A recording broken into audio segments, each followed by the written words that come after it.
काय घडलं की 50 वर्ष कोरडी पडलेली नदी पुन्हा वाहू लागली। श्री गुरुचरित्राचा दुसरा अध्याय फक्त कथा नाही तर तो एक महान चमत्काराचा पुरावा आहे। या अध्यायात आपण पाहत आहोत नामधारकाची व्याकुळता।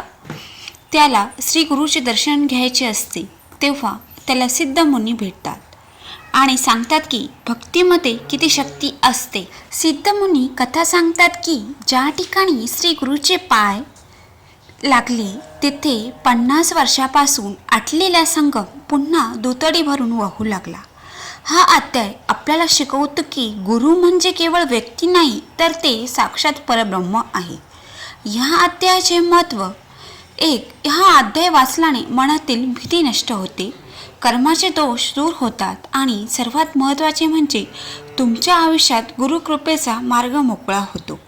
जर तुमच्या कामात वारंवार अडथळे येत असतील तर श्रद्धेने या अध्यायाचे पठण करा। हा अध्याय म्हणजे ज्ञानाचा आणि भक्तीचा असा संगम आहे जो तुमच्या आयुष्यातील कोरडेपणा दूर करेल।